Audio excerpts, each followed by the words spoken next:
Welcome to Big Brother NSFW. It's another riveting episode of this Final Four that we've all been waiting for to see what they're up to in the house. We've got sneezing, we've got dancing. I'm loving it. I know you guys are too. And we're here on Big Brother NSFW going to break down all the exciting gameplay that's going on. Hey, who wants to talk all the excitement of the HOH episode? I do. Yeah. Oh boy. If we can't feign excitement like Christmas on this podcast, then who are we as podcasters? I'm really, really excited to talking about Nicole's sneezing fit. That was definitely the highlight of the episode. No, it was not. The Christmas is dancing to Proud Mary without knowing the lyrics or maybe even the dance was, I think, the highlight of the season. I was literally barreled over, stomach hurting, laughing. I was so happy with that entire and Cody's description of the events, in addition to his actual replying to the gold, Jerry, gold. I mean, it's such an incredible metaphor for Christmas's game of I don't actually know what's going on, but I'm going to go on TV and do it anyways. Yeah, you'll love it. Well, I mean, I just it's just were you ever in a talent show in 8th grade? It's just how fucking weird and specific was that question? And then did you later do them in high school? I was no, look at me. I was fucking girls. Lots. Look at me. Despite my nose. Do not look at my nose, but look at me. Well, ever since he brought up the nose, I can look at nothing but Cody's nose. And I do realize that it hooks at the end. So thanks, Cody. It does a little, but do noses really continue to grow at the rate he's describing? I don't think so. Yeah. I mean, I do think though that after the season, we should all get on Twitter and tell Cody, hey, your nose not so bad. If we play this right, we can probably get him to get a nose job that he totally does not need. I feel like there's much better use of my time. Well, you know what? He may be the only Big Brother left on Twitter at that time, and so we should focus all of our energy there. We would be remiss if we did not mention that we were supposed to have Rachel Riley tonight, and in lieu of the events with everything surrounding Evil Dick and the controversy there, a ton of Big Brother alum, the realm, if you will, of actual house guests have chosen to leave social media.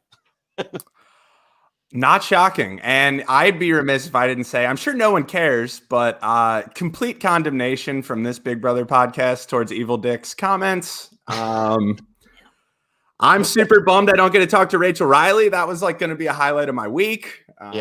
But I'm bummed. Honestly, I mean, it has been super stressful. I mean, I know Rachel on a personal level. She's awesome. I mean, and this is coming from a guy who watched her on television. I was just oh my God, the work, she embodies everything I hate about reality television, but at the same time appreciate about. I mean, she's so great at that character, but it's a character. And then I meet her in real life and I was just for the record, I did love the floaters grab your life vest. I think is possibly the greatest line in all of reality television, not just Big Brother. Yeah. So, but no, in real life, she's honestly one of the sweetest. I mean, I was stuck on set. We were filming a commercial in Vegas. I mean, probably 16 hours together. And I was just could you be any more awesome? and she was no, I'm great. And she was. I mean, and then the next day we went and hung out in Vegas. I mean, she's so cool, such an awesome person. And she is, I think she's due with her baby in 2.5 weeks. Mm-hmm. And just the stress with everything. She's just I can't have that. And I'm no, absolutely. I'm take care of you, take care of the baby. We completely understand you were definitely missed. But God, people, this girl did not go. She called out Dick when he said it. She's a good person. As I said, I know on a personal level, she's one of the most caring reality people I've ever met in my life. So, she doesn't endorse any of that. And as I said, she called him and I don't know what more they wanted her to do. And the viral clip that's out was actually clipped. She said much worse than that about him saying that. Mm-hmm. Mm-hmm. So, it's really disheartening that, this, as I said, she's such a good person that it really hurts when she reads the negative stuff on social media. So, anyway, well, we were supposed to have Rachel Riley, but, we're thinking about you and anxiously looking forward to whatever spread that was it Steven at People Magazine does for you in 3 weeks, and it should be great. And Zach will I be know that she's really so sorry that she couldn't talk to us about this, unbelievably pivotal episode in Big Well, Brother. I don't. Yeah. She did say there's not a lot to talk about, and then this whole controversy happened, and there was plenty to talk about that, Yeah. So, but all right. So let's break down the episode. We start with what's it? Night moves. Yeah, night moves. Night I've sealed your partner's fate. Legendary Caser comp. Yeah, and we it is revisited once again that they were all minds blown at how he got the name King Kaser. And it all came together full circle. And wow. Enzo is not a team player. You know what? It's Final Four. Are you still supposed to be a team player? I'm the one who's yelling at my TV going, Big Brother is not a team sport, right? Especially at Final Four. At some point, you can do yourself. But I think Cody didn't want to win this one. Cody wants to win the next one. So Cody was just trying to help Enzo win for the two of them. And Enzo was non-compliant. But I still think the jury's out on whether he didn't really know that he was non-compliant, right? Oh, yeah. I know he pitched that, but that might really be the truth. Yeah, I mean, he did not look at the fact that for the entire episode, he was still counting out like 1, 2, and 1. He said, it sounds like he's never played chess. Like this concept. He hasn't. Moving in an L is just foreign to him. I think he has difficulty with checkers. Yeah, I think he was just doing his best. Yeah, well, that's great. I mean, the entire episode was trying to figure out, was Cody lying to the camera? Was Enzo dumb enough to actually not know what is going on? I still honestly can't tell you what Enzo's game plan is here. I don't think. I know. Actually, I take it back. I was like, no, I was like, no, I do know. Big fucking moves, guys. Big fucking motherfucking moves. Yeah. And just placating Christmas for one more week until he gets rid of her. Yeah. Well, that's the crazy thing. Like, has he figured out that that the only person he beats in the house is Christmas? Because that is his only inroad. Yeah. Mm-hmm. Not even. I mean, yeah, he probably does beat Christmas, but I mean, that's it. But if you hadn't seen the jury house segments, I mean, would you have been so sure that he's not going to beat anybody? Because I was surprised with your reaction. I thought everyone liked him. So I am surprised that they're seeing, but at the same time, like this isn't, so, I mean, you can say what you want about the season. There's some good players in that jury house and game recognized game. Yeah. And they see that Enzo has played none thus far. Or in this case, right, the lack of game. Although, I mean, if you're going to say that, I mean, Nicole hasn't played any more game than Enzo has, really. Yeah, but she has a HOH followed by a veto, getting rid of possibly the best player in the house this season. And the bigger point, I think, is that she doesn't go around for 3 months saying big moves, big moves. Yes, I think that's Enzo's problem. It's not just that he kind of played in the shadows, because that can be an effective way to play. Yeah, right. But that is not his image of how he is playing. Well, we talk about this with like Survivor. When you get to the end and you have to face that jury, what story can you tell? What is your game? When your game is as random as Enzo's, I don't know that you can articulate that as well. Where versus Nicole's strategy is clearly lay under the radar until you have to win something, then win something, get a big threat out, and you're there. Yeah, she's done it. He's all over the place. Yeah. Well, I mean, there's not in Survivor that game doesn't win. Yeah. So, I mean, like, and you know, the key to a survivor jury is, you know, is laying out in a very polite way the moves that you made. And there's, I mean, Enzo's final jury speech is, I had 2 hinky votes at the beginning of the season. Like, and they're like, and that's it. What do they get? 30 seconds, 45 seconds? The Big Brother finale, something ridiculous. Yeah. You know, even if you do have a game, you don't have any time to explain it anyway. Well, I'm just saying that anything more than I had 2 Survivor. hinky votes at the beginning of the season beats Enzo. Granted, but my point is that in Survivor, at least you have a lot more time to develop your game and explain to people what you were doing if it wasn't obvious. Whereas in this case, even if you have a game, I mean, maybe Cody can explain his game in 30 seconds. I think you beat Enzo by saying I didn't have 2 hinky votes at the beginning of the season. I think that beats Enzo in a final jury. I mean, quite honestly, saying I drug Enzo here might beat Enzo. Like, that's all it takes, right? I realized he was not going to do anything. I drug him here. Yeah. Done. Yeah.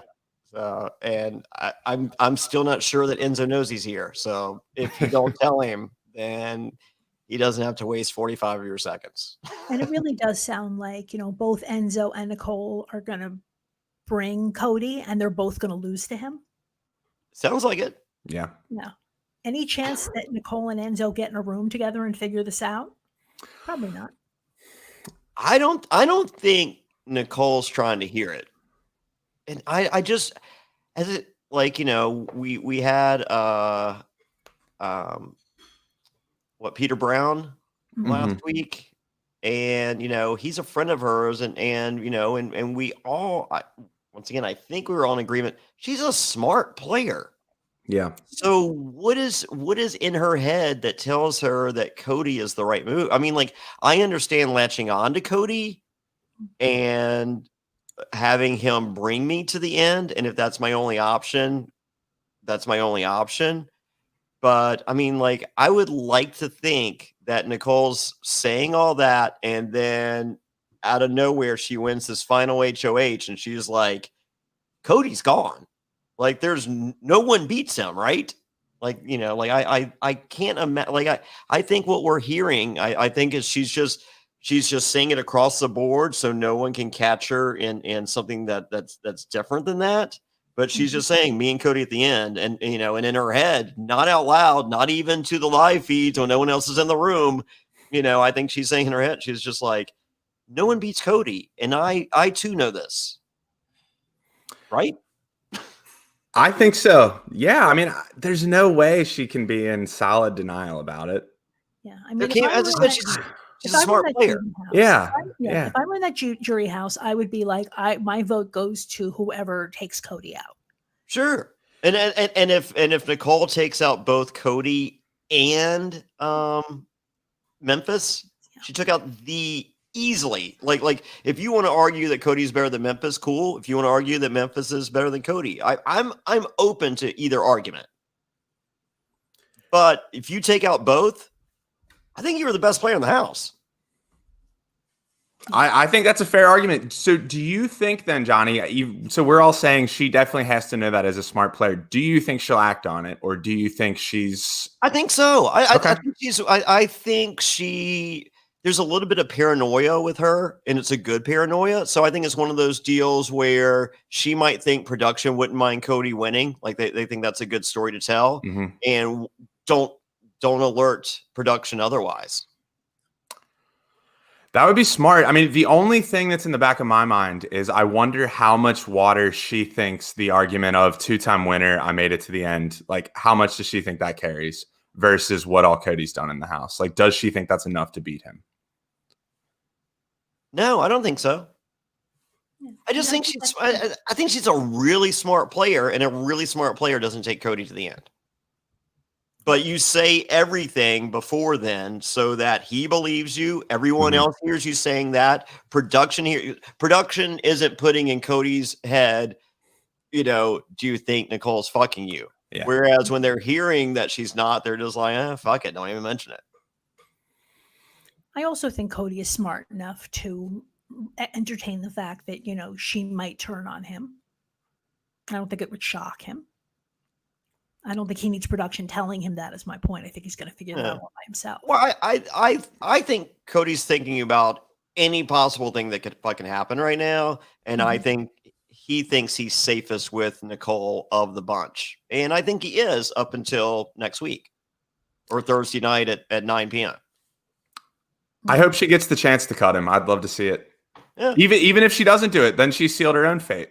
To quote Kaser, that's fine.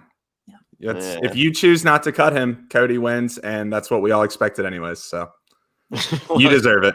There's that. No, as I said, I think she's smart. So I would love to see it. And I think I've rationalized right now why she hasn't said it thus far. Which, once again, you're not only playing the house guest. You are playing production if they don't like you. And I can't imagine that they love her. Right? Yeah, probably not. Not once you've been lectured by production a couple times this season. Yeah. Allegedly. Yeah. So, no. I mean, I think they probably think the better story is Cody. Yeah, I agree with that rationale. I think that makes a lot of sense. Again, I hope we get there. Yeah. So, I don't know. Maybe I'm giving her too much credit. And if I do, then, sorry, guys. To wake up and cut Cody. I would give her a lot of credit for that, but I don't think it's going to happen. The haunting of Bly Manor, like I watched it and I thought all this awesome shit that was probably happening, and then I was like, oh well, I guess I'm immensely smarter than the writer, and none of that shit happened. So might be smarter than the players here, yeah. But hopefully not. I there's a reason she won the game. Yeah. I mean, if any of the editors or production people are listening to us, as soon as Nicole makes that move, pan to Enzo and watch his face go, whoa, big moves, yo. Big moves, yo. Fuck. Enzo loves to cuss. The live feeds must be so much fun with Enzo. Just fuck. Man, the fucking banana. Oh, it was fucking crazy, yo. We almost buried the lead here. We also found out that Cody detests bananas. Yeah. So Nicole F, possibly her greatest, the sneezing is number one, but second best moment of the season, throwing the fucking rotten banana at Cody. Strong. Why she didn't follow by throwing one at Enzo, who's just sitting there like fuck it, like boom, target practice, enjoy. Like, why wouldn't you throw one at Enzo? Well, maybe she saw him humping the banana earlier this season and was like, he might be too into it. We'll just let him do his thing. I mean, that was the. I mean, like we could have had a fucking Animal House food fight. How great would that have been? I mean, they're fucking bored. Do they make them clean in the Big Brother house, or do they send people in to clean? Do we know?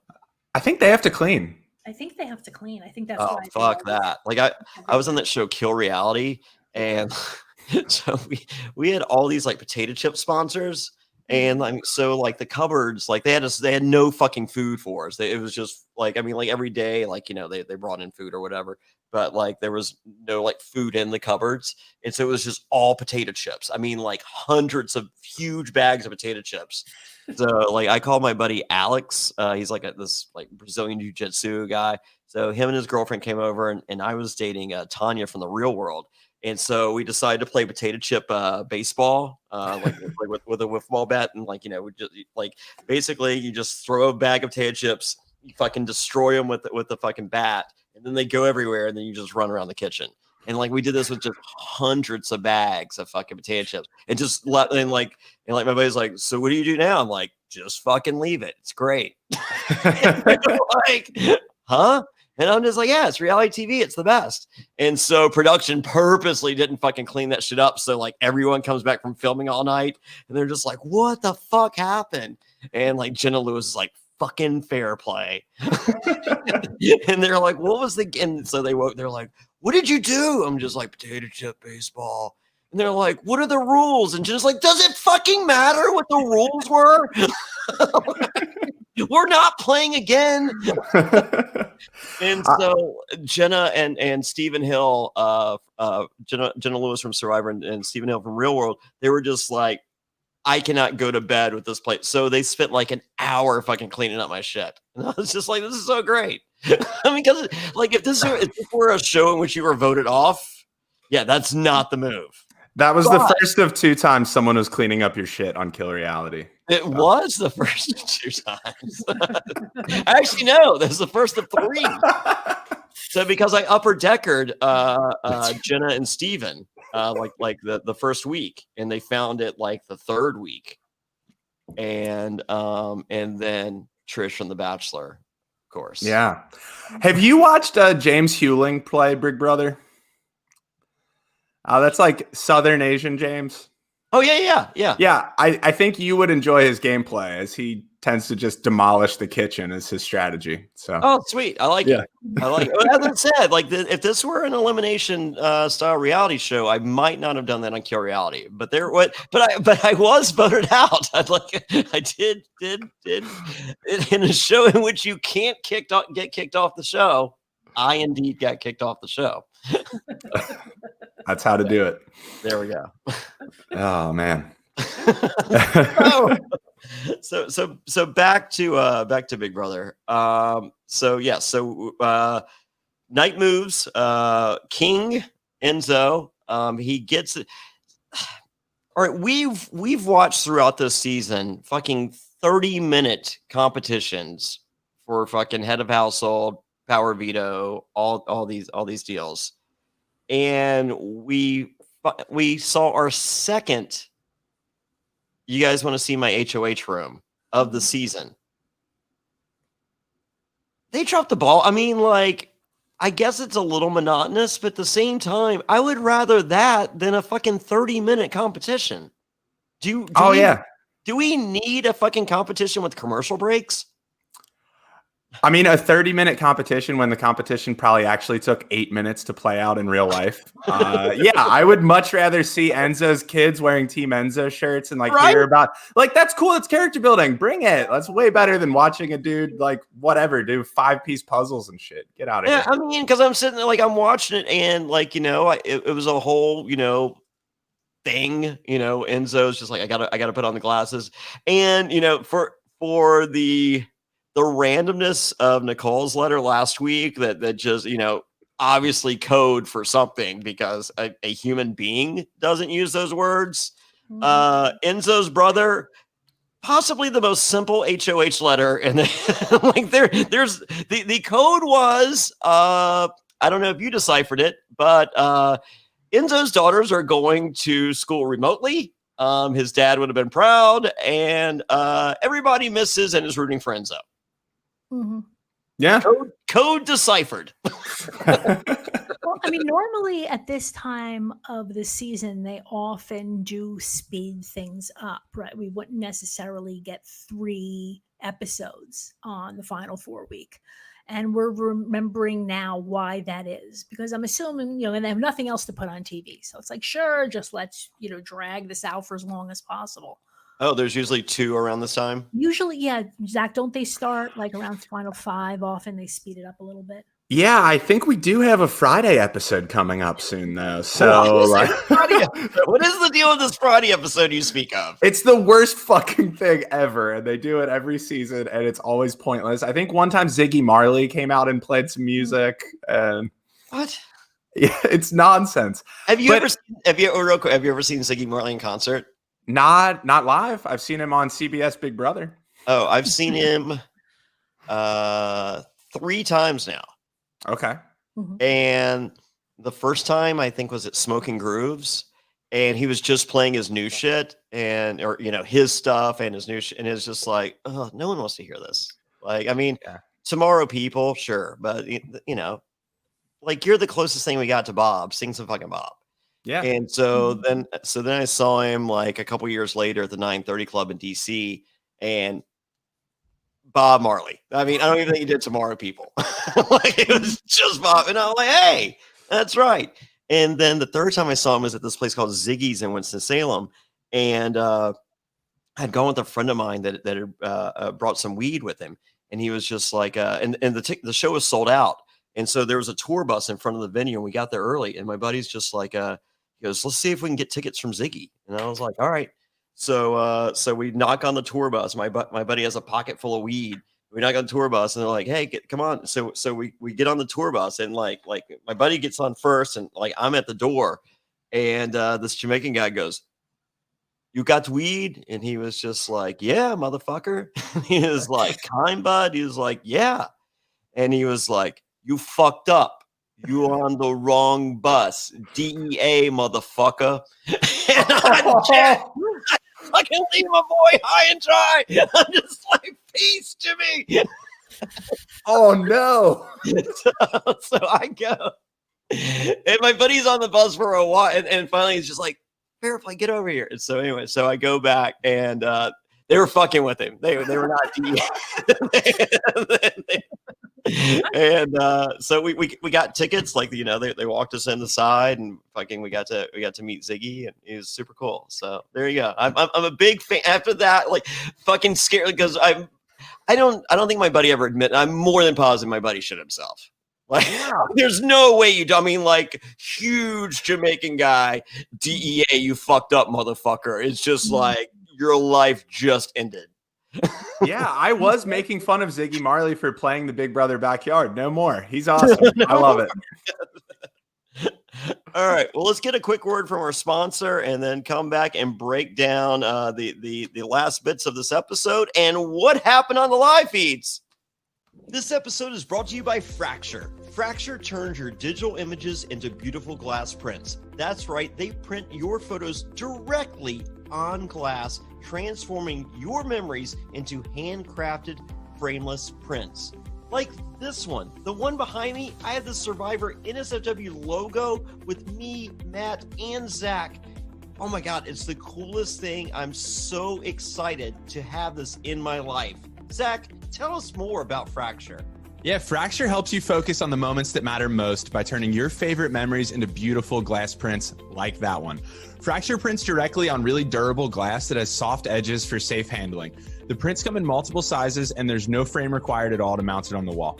And each print comes with a 100% happiness guarantee. That means if for any reason you don't love your print, Fracture is going to make it right. The glass prints also make unique gifts for your friends and family that they'll never forget. Johnny, can you tell them how they can save? Yeah, but before I do, I received this huge box with my Fracture print in it. At the bottom, there's even a screw to go into the wall. These guys are ready for this. Like, it's no additional mounting. There's none of that. This thing is ready to rock and roll. And boom, Fracture prints look incredible. You really have to see it to believe it. Upload your photo at fractureme.com/survivor to print your photo on glass today. And we have a special deal, and here's what we got. Go to fractureme.com. That's fractureme.com/survivor. Enter promo code survivor, and you get 20% off your order. That's fractureme.com/survivor with promo code survivor, and you save 20% off your Fracture glass print. We thank Fracture for sponsoring this episode of Survivor NSFW.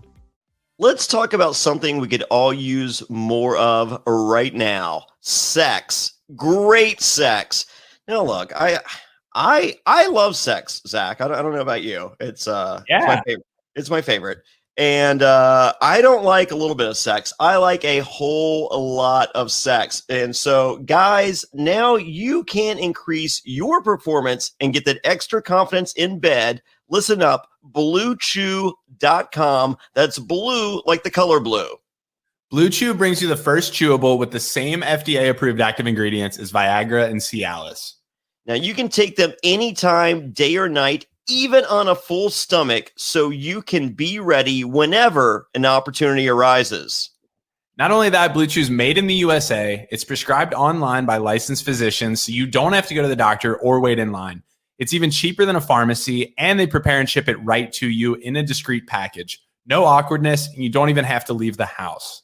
Now, if you could benefit from more confidence where it counts, BlueChew is the fast and easy way to enhance your performance. Guys, this isn't This isn't me reading ad copy here. This is Johnny Fairplay when he knows action is about to go down. I grab the BlueChew, I peel it open, chew it up, and I go, get ready, we're going to Pound Town. Someone is going over. Someone is winning a championship tonight. That's right. And that could be you, because right now we've got a special deal for our listeners. Visit BlueChew.com and get your first shipment free when you use our special promo code SURVIVOR. Just pay the $5 shipping. Again, that's BlueChew.com, BlueChew.com. Use promo code SURVIVOR to try it for free. BlueChew is the better, cheaper choice, and we thank them for sponsoring the podcast. And remember, when you support our sponsors, you help this podcast be possible. So please use our promo code SURVIVOR at BlueChew.com. And we're back. Karen, I think you were touching on something really good that I don't want to let drop, which is we've been brainstorming ways to fix Big Brother. I think the final four HOH week needs to be like an instant eviction week, kind of like they do in Big Brother Canada, where they just do the HOH, then they do the POV, then they do the vote right there.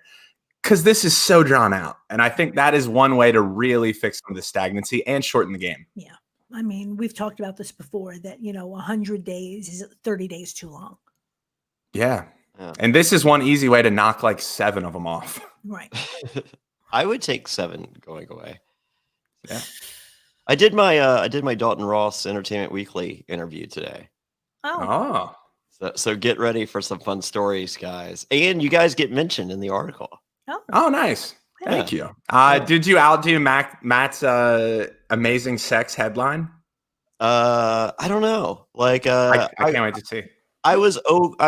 There were some parts I was very happy with. I mean, like I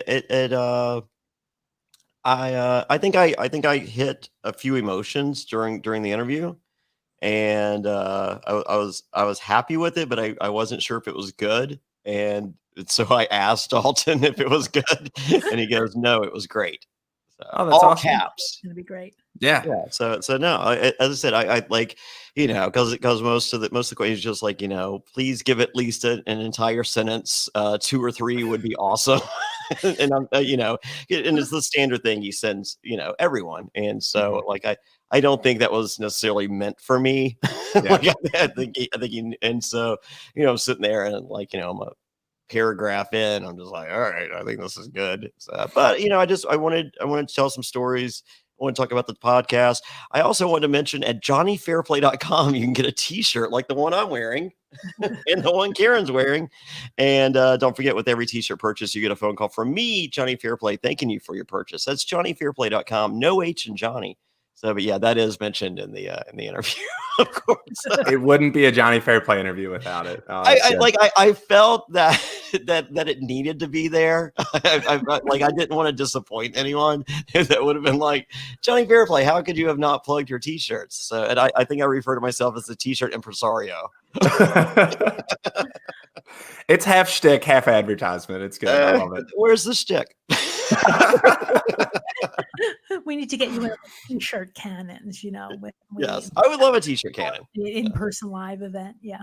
Yeah. So, but all right. So let's talk about the 2 greatest moments in the history of BB22, sneezing and Proud Mary.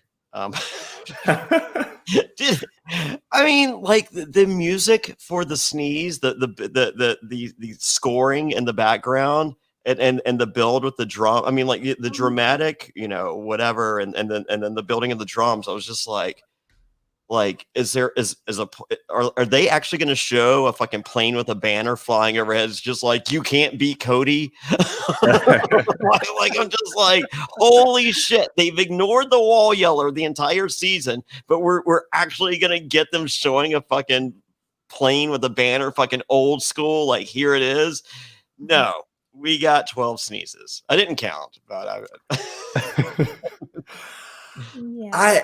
I was worried she was going to have that thing where you start sneezing and can never stop again. That's me every morning. I do that every morning. Yeah. Oh, that's awful. What does that feel like? I've never had that happen. Oh, it's the worst. I mean, like my daughters thinks it's the greatest thing in the world because they're just like without saying, they're like, Dad's fucked up. Like I can't see the fucking world. It's fucking in another fucking universe as I know it.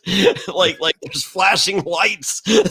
Like it's the fucking worst. And it every day for like 30 seconds straight. Madeline's like, you don't stop sneeze. I'm like, I don't stop to sneeze. Oh, it's so painful. So yes, I felt like, you know what, like I think I turned Team Nicole tonight. I'm just like, oh my god, she feels my pain.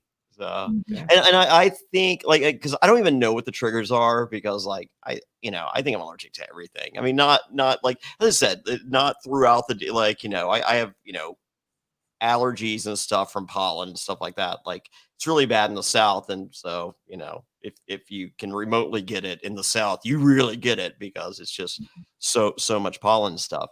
But like, I think I'm allergic to other just random stuff. But like, I know, like I've put on sunscreen before and sneezed 20 times. So that one's there. And then like cologne sometimes. So like it used to be really, like, it's actually gotten better in the last 10 years. But like cheap perfume was and so like I would be at a fucking club that there's a 2-hour wait to get into, and you're still not getting in. And I would be in those clubs, and then some fucking chick with some cheap ass perfume would walk by, and I'd fucking sneeze for fucking 20 seconds. I'm like, thanks. So like, they should have you as the bouncer. Like, who's not worthy of coming in here? Just walk by and sniff everyone, and if you sneeze, you can't come in. Well, I would not have because like there's nothing cool about sneezing 20 times in a row, like ever. I have to pull down on this though. So cheap perfume makes you sneeze, but like good perfume doesn't. Is that a thing? I think so. I mean, yeah, I can kind of agree. I have a thing where if it's like a really like chemically cheap smell, I can taste it. Yeah. And like I go nuts around people that have a bunch of Axe on or something. Yeah. I lose my mind. Yeah. Like there's a few of my friends back in the day. It's just like, dude, like if you think you can get in the club without me, go for it. But like, you ain't going in with me smelling like fucking Axe body spray, motherfucker. Yeah. I raised boys, and there's always an age between like 12 and 14 where they decide that showering is optional. You can just put on more Axe.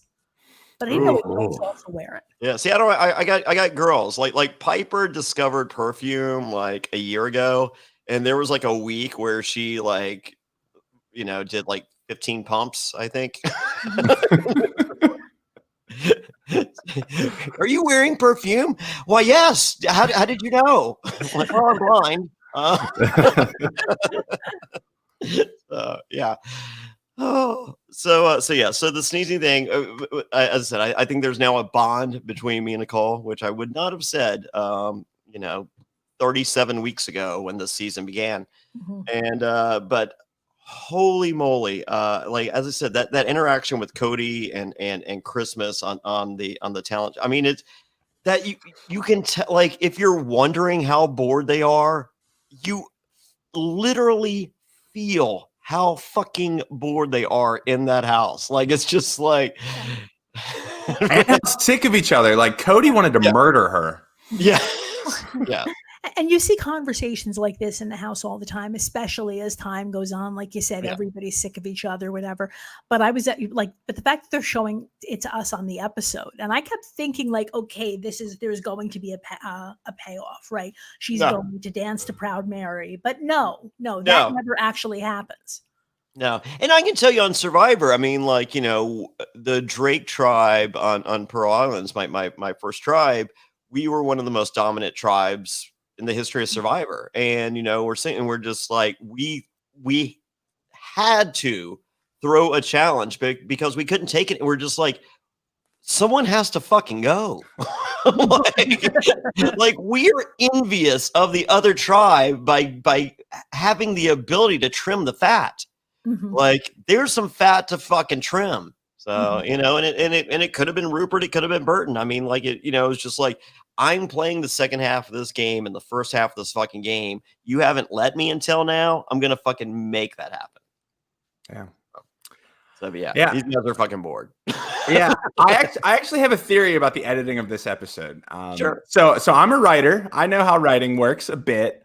So whoever wrote the letter to Nicole last week, which was just full of random non sequiturs, I think they may have written this episode because this episode had a similar structure of here's a random dancing scene with no payoff. Here's someone throwing a banana at someone. Here's someone sneezing in the backyard. What's the secret message? Oh, did you decipher it? No, I have no idea. I think it's just that Cody wins. Yeah. Oh no, actually, you're right. I'm kind of a detective in my spare time. My nickname's Encyclopedia Brown. Look it up. Yeah. And it actually translated Nicole, you lost all your sponsors. Much like Victor's letter. Okay. They were worried we missed it at home, so they had to do it again. And hey, fast forward to 42 weeks when the season ends, and she'll have all her sponsors more sponsors 2 weeks after that.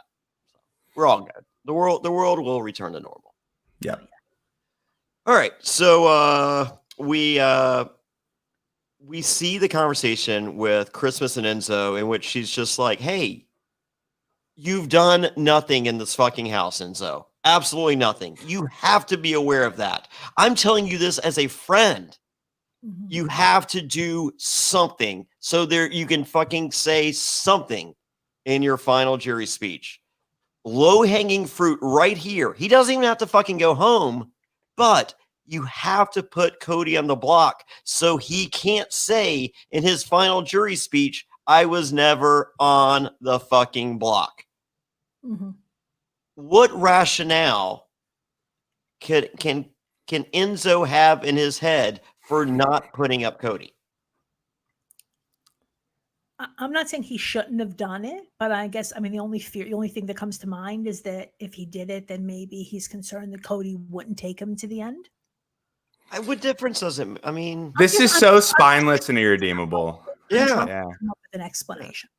And the best part was, I mean, like Enzo kind of broaches the conversation earlier in the episode. It's just like, hey, if I put you up because, we both neither one have been on the block and, you got all this stuff working for you. Like, let me have this one thing.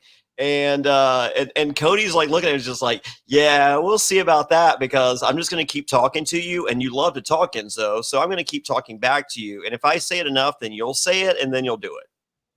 And I think this is exactly what happened. Yeah, I mean, this is so bad. Like, if Cody gets to the end with Enzo and Cody can say, look, how much did I frog march him to the end? He wouldn't even put me on the block. Right. This is just case in point. Who ran whose game? Done. Yeah. So, no, I mean, like that.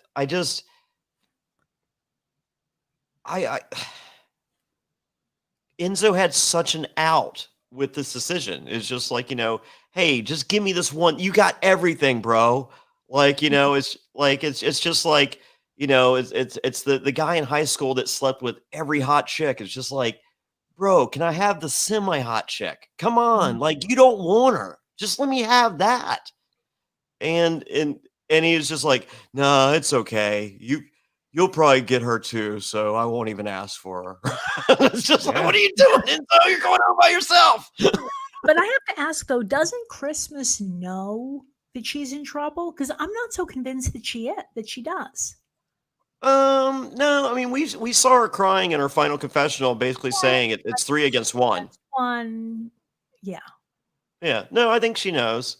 So, but it sucks. I mean, like, if you gauge people's reactions towards it, like, I like Christmas. Like, I'm sitting there watching the show. I'm just like that fucking Proud Mary thing, I'm just like, you know what? God bless her for fucking trying, because you're fucking like anything is better than nothing. I mean, like, yeah, I thought Cody came off more of a dick with that, quite I did honestly, too. because like she's It was trying hilarious. to do anything fun. Yeah, we can laugh at her, but at least Yeah. she's like trying. Yeah, and we can laugh at him, but it Yeah. was still a dick move, but it's Yeah. still funny. I mean, Yeah, like, yeah. I'm not saying don't do that, Cody. I'm just saying, you know, if you had to transcribe it, you know, like, you know, Cody kind of acting like a dick says, you know, blah, blah.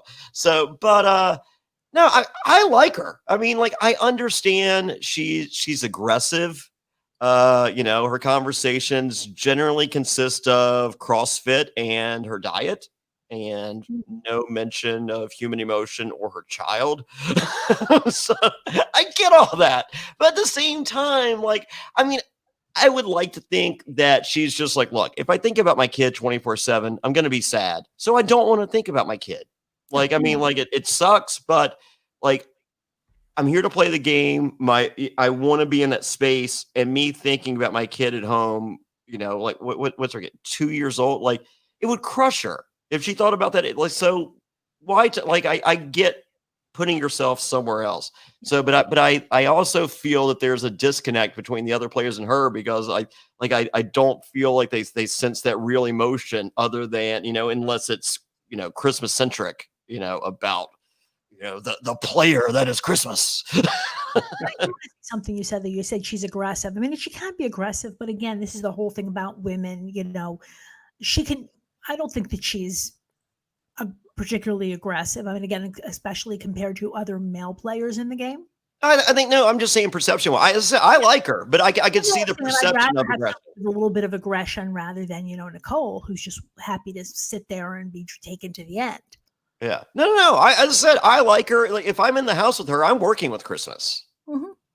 So she's my kind of, like, I don't care if you're a dude or a chick. Like, it doesn't matter. Like, if you're that alpha, like good alpha, not fucking hassle out, but you're that good alpha, I want to work with you. Like I would have worked with Memphis. I would have worked with Cody. I would have worked with Danny. I think Danny's an aggressive alpha.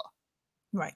So, like, those are the players that I work with, you know, like, knowing where their head's at versus, you know, I don't know. Like, you say the words, I don't know. I do know. I know I don't want to work with you. Yeah. And also, you know, this is an all-star season. She didn't come in with a lot of connections, and, you know, she made it to the end. Yeah. So she may not actually be a comp beast, but she has said that she is a comp beast so many times that Cody believed it and invited her into the alliance. So it's true. I enjoy it. I think her outfit for every challenge or every competition is the best of anyone in the house, and with the exception of Memphis's sleeveless denim, whatever that was. But otherwise, I think it's the best outfit every time, and kudos to you, Christmas, for that outfit. And I would like to work out to your videos online. So, all right, Karen. Or so real quick, and then I'll do the Karen. Our nominees, of course, were Christmas and Nicole. Shocker, you know. So just wanted to, anyone that didn't watch the episode and we didn't, they're just like, so who the fuck did he nominate? So he nominated in the slowest reading of the words from the teleprompter. Because again, for posterity's sake, in case we ever want to go back and revisit this, we have had a number of people contact us and say, I stopped watching the show. I just listened to you guys to see what happened. Yes, that is true. I mean, probably a good call. I mean, that's 42 minutes. I'm just never going to get back from today. No, I mean, I don't know. Like, if you had told me just watch the Proud Mary and the sneeze, I would have been like, you know what? I'm willing to accept the fact that maybe they know what they're talking about, and I'm going to roll the dice. And I would have been so happy. 48 minutes and 53 seconds in, going, you were right. All right. So those are our nominees. Karen, what has happened on the live feeds? And if you guys are worried about spoilers or anything going forward into the Wednesday night's episode, Thursday night's eviction episode, don't listen yet until you're ready to hear that information. But Karen, here we go. So first of all, after Christmas, was put on the block. She cried all weekend. But I'm assuming what people really want to know is Cody, of course, won the Final Four veto. Yes. Oh, sorry. It was the beautiful nose in me that decided I needed to cheer So at that if very there was moment. any doubt about what was going to happen next Wednesday, I think at this point, I think it's I'd love to be wrong, but Cody's going to win this game, and I can't even be mad at it. Well, he vowed at the end of tonight's episode that he would win the HOH. I mean, just flat out said, spoiler alert, I'm winning the fucking HOH. I don't care what it is. It could be, what are 12 thoughts in Christmas's head right now? He's just like, I'm gonna say them before her. Well, that does seem pretty obvious. CrossFit, my kid, my diet. No, track the kid. You would have been eliminated. Darn. Oh man. All right. So so who do we? How does it appear? As Cody said that he's not going to play the POV, of course. What do you mean? Well, I mean, Cody won the POV. Right. I'm guessing he's not going to play it and keep the nominations the same. That I assume being the case, unless, as I said, please tell me that I fucking hope he goes rogue and puts himself on the block. That would be awesome. Yeah. Yeah. Hey, you know what? I did what you couldn't do, Enzo. I put me on the block. Just to shit on Enzo one final time. Yes. Just the one thing you could have had on your resume, I'm fucking putting on mine. Bring it. I still have to say that, even though we've been watching this season for 46 weeks, I still like Enzo as a person. Oh, I did too. Love him. As I said, I did but there no way award him $500,000 for, I mean, like he's, just think of a sitcom where they have the neighbor that, gets one episode about them every 4 seasons. And, he's just a bit player. I mean, he comes in for a couple laughs and then leaves the scene. Like that's it. That's fucking Enzo. I mean, like he was a bit player on who deserves the title of winner of Big Brother All-Stars season 22. Well, and it makes sense that, same thing, he's playing for third, or maybe this time he'll get second. But yeah, he's the guy who will always go far, right? Because everybody likes him, and he doesn't suck at competitions. But again, it's very unlikely that he's going to win. Yeah, and maybe he's playing for second and third place. So, I mean, like, it's not a bag. I mean, if your options are, it's just like, hey, if I do this, I get second or third, guaranteed. Mm-hmm. Or I'm not that good at the game. If I fucking try to fucking play, I'm probably out week 3. Right. I mean, I guess the smart Johnny, don't tell people that. Stop. No, everyone go hard early. Yeah. So I mean, so that he's a father. I'm assuming he wants the money. I'm assuming that he actually cares about winning this game. Yeah. So, well, no, I think he knows his lot in life. I think he's like, he goes, dude, I've seen how much thinking it thinks to win this. Fuck that. Fuck some big fucking moves, yo. I can do nothing and get 100 G's, yo. And then one other thing that happened on the feeds, for those of you who are not watching the episode, well, I guess it wasn't on the episode yet, but there's a luxury comp, and apparently Nicole won another 10K. So does that work against her or for her? I don't think it matters. I don't think it matters. I just think she got another 10K. It was somebody said on Twitter, this is great. She can invite 3 more people to her wedding. Wait. There is kind of an argument to be made though when she says if she can say like I only won when I needed to because like look, I clearly could. I won this like there's definitely something she could do with it. Yeah, I mean, so own the dirty shit she did before, which she'll gain the respect of the house, and then fucking lie and say I could have done even fucking more, and they're like, oh shit, could she have?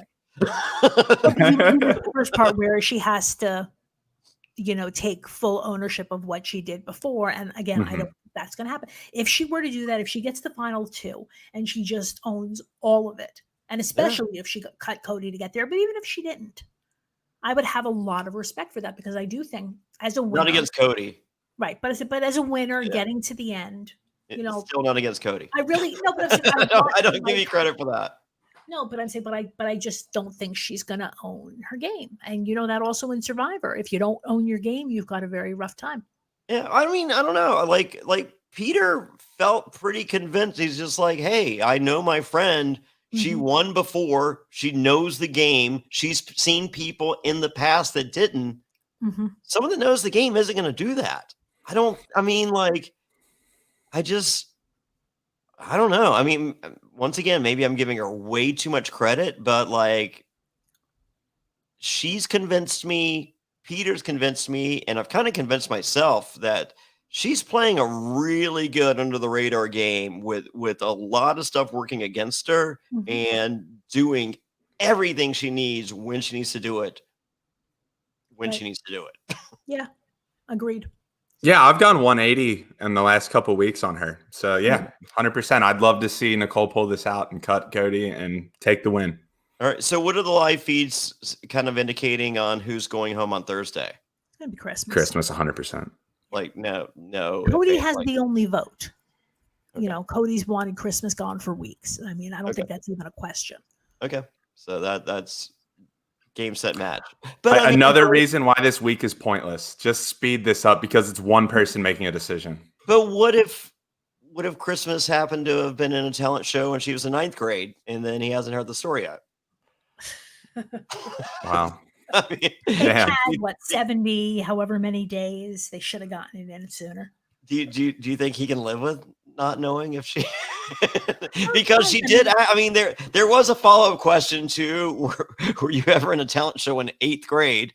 There was a follow-up. What about in subsequent years in high school? I have more talent show stories to tell. And Johnny, I think the real answer is you're only going to be interested in that depending on what she's wearing, right? Like if she can dredge up those costumes from 9th grade, then you might be more interested. I would like that. I thank you for inviting that image into my head. I will take a BlueChew and sleep well. Use promo code Survivor. Oh boy. But wow, yeah. So all right, well, we didn't get our special guest tonight, Rachel Riley, but that's okay. I think we gave as much fun and insight and bonus stories. And if you guys liked the bonus stories that I told this evening, that is kind of like enjoying an episode of our Patreon Q&A that we do each and every week. We're recording our next one Tuesday evening. So if you'd like to become a patron, you get to ask the questions, and we're happy to answer. We have a lot of fun with it. A lot of non-Survivor type discussion there. In case you haven't noticed, I've done some pretty crazy shit in my life. And so I have a story each and every week, and I don't see myself running out anytime soon. And so to become a patron, go to adfreeNSFW.com and try it for 1 month. We have lots of special tiers to celebrate our 3 years of doing the podcast and the Patreon. So that's at adfreeNSFW.com. The best way to support the podcast. Even if you don't want all the extra Patreon stuff, the video and audio and everything that comes along with it, you're showing support for the podcast. And I know a lot of you guys enjoy it, and we enjoy providing it for you. It's a lot of fun. We've been so blessed this season to have all the incredible guests that we've had, and holy moly, are you guys in for a shock this Thursday night following the eviction? 1 hour after the eviction, I believe. I think this person is on Central Time Zone. Yeah. So I guess we'll be going live at around 10:05 Eastern Standard Time on Thursday night. Chicken George will be joining us. I am so excited for the chicken, man. Yeah, I've gotten to meet a lot of cool people doing this podcast, Johnny, but this is going to be like close to the top. I loved him so much. Right? I mean, it's so crazy because like me and Chicken George have like a mutual admiration society for one another. Like Chicken George is like, oh my God, I love the bad guys. You're the best. Oh, you're crazy. And you know, I see Chicken George. I'm just like, I just love you, Chicken George. Like I'm not sure you're the best player of anything in the history of television, but God bless if you're not one of the most lovable. And so, dear friend for years. It was so awesome catching up with him a couple weeks ago. You guys will be shocked to know that you could honestly see Chicken George on television every fucking week, and you don't know that. And Chicken George will tell you all about it. How he never left television. So join us Thursday night. And once again, if you listen to the podcast, subscribe at Apple Podcasts, Spotify, wherever you podcast, rate us 5 stars. Do all that jazz, but try the Patreon. It's a lot of fun. You get stories like you heard tonight. I think they're fun. There's some that are crazier than others, I assure you. And that's at adfree.nsfw.com. And with that, thank you so much, guys. Cheers, everybody. Good night. Summer's here. It's crazy hot outside. We all know that you should drink more water. And by the time you feel thirsty, it's too late. You're already dehydrated. You can't focus and you feel tired. Drinking enough water is critical for a healthy lifestyle. It increases your brain power and boosts your productivity. It prevents headaches and increases your total focus. Not only that, it improves your skin and mood. It helps your digestion and it gives you energy. It prevents bad breath and can even help you lose weight. Holy moly, this is the dating cure of if I've ever heard of one. But how much water should you drink each day? 10 cups, a gallon? The good news is it doesn't have to be that complicated. And that's why I start my day with Hydrant, because Hydrant helps you hydrate faster. What is Hydrant? Well, they've created a refreshing electrolyte powder that you mix directly into water to more efficiently and effectively hydrate your body. It hydrates you quickly and keeps you going for longer. Each rapid hydration mix has the 4 essential electrolytes your body needs: sodium, potassium, magnesium, and zinc. And it packs a punch to help your body hydrate fast and stay hydrated. And if you're looking for that extra boost of energy, there's also Hydrant Plus Caffeine, which contains 100 milligrams of caffeine, all from green tea.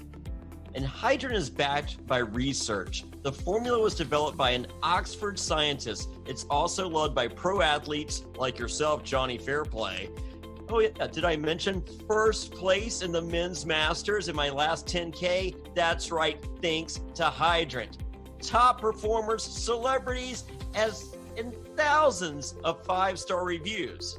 It's made with real fruit juice powder. It's delicious and refreshing and comes in a wide variety of flavors, including new summer-friendly iced tea lemonade and fruit punch. I'm loving the fruit punch, but I go back to the blood orange. That's my favorite. And winning a 10K thanks to Hydrant is all the proof I need. Not only that, though, it's also backed by a 100% satisfaction guarantee. So if you don't love it, send it back for a full refund. You really need to try it for yourself to see what I'm talking about. It tastes incredible and it works. Hydrant starts at just $1 a packet for a 30-day supply, and you can save even more with a monthly subscription. But Johnny, tell them what kind of special offers we've got for them. We got a special deal for our listeners right now. Save 25% off your first order. Huge, 25%. Go to drinkhydrant.com/survivor and enter our promo code survivor at checkout. That's drinkhydrant.com/survivor and enter promo code survivor for 25% off your first order. drinkhydrant.com/survivor, enter promo code survivor to save 25%. And we thank them for sponsoring the Survivor NSFW podcast.